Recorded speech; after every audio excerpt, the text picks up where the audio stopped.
आपने कहा कि आप किसी भी एक पार्टी का पक्ष नहीं लेना चाहते, सबको एक जैसा ही मानते हैं, कभी कोई आप एक राजनीतिक टिप्पणी भी करने से बचते हैं।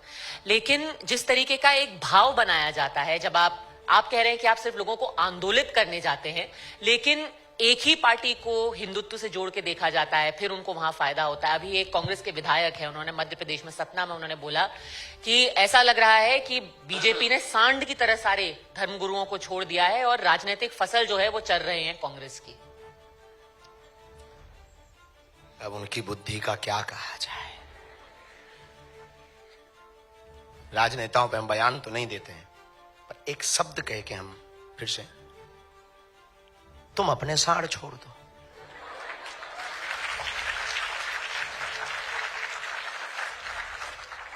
और क्या कहते हैं, साधु सांड होता है। क्या गजब की उनकी प्रज्ञा है।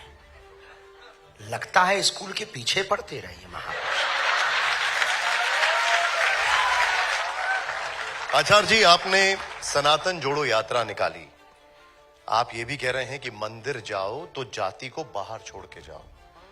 क्या पंडित धीरेन्द्र शास्त्री जाति व्यवस्था के खिलाफ है?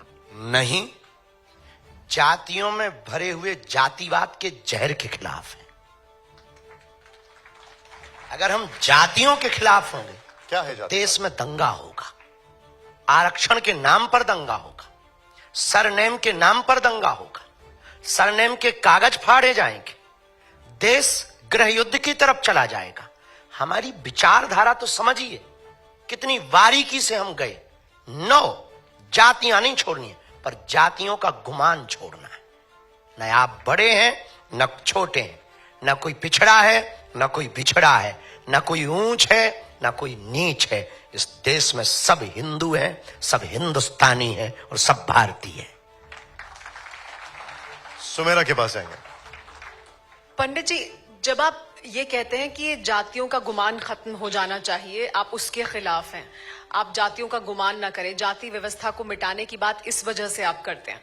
लेकिन फिर कुछ लोग ये कहते हैं कि दरअसल जाति व्यवस्था मिटाने की बात इसलिए की जा रही है कि आरक्षण खत्म किया जाए। तो आरक्षण का क्या होगा फिर, अगर जाति व्यवस्था खत्म? जब हम जातिवाद ही खत्म नहीं करना चाहते तो आरक्षण की बात ही नहीं उठती। हम जातियों में भरे हुए जातिवाद के जहर को खत्म करना चाह रहे, हम पद को खत्म नहीं करना चाह रहे।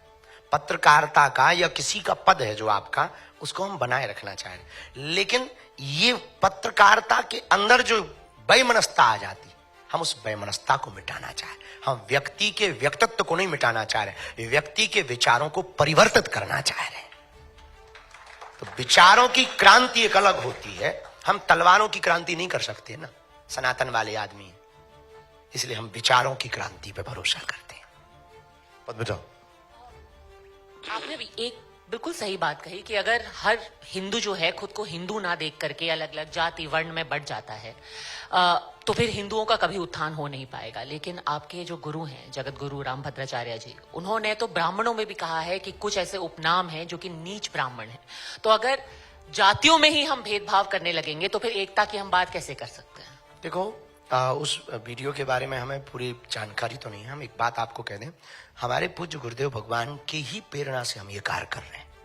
तो हम इतना बहुत कॉन्फिडेंस के साथ कह सकते हैं कि जिस पीठ पर पूज्य गुरु जी बैठे हैं वो रामानंदाचार्य जी की पीठ है। और सन 1400 ईस्वी में यही काम सबसे पहले रामानंदाचार्य जी ने किया था। आप गूगल कर लेना, सेन, रविदास, कबीर, इनको अपना चेला बनाकर जातिवाद में फैले हुए जहर को मिटाने का काम उन्होंने शुरू किया था। उसी पीठ पर हमारे गुरु जी बैठे, तो वो भी हमको यही आज्ञा दिए कि जो रामानंदाचार्य जी ने किया, अब बेटा तुम भी वही करो।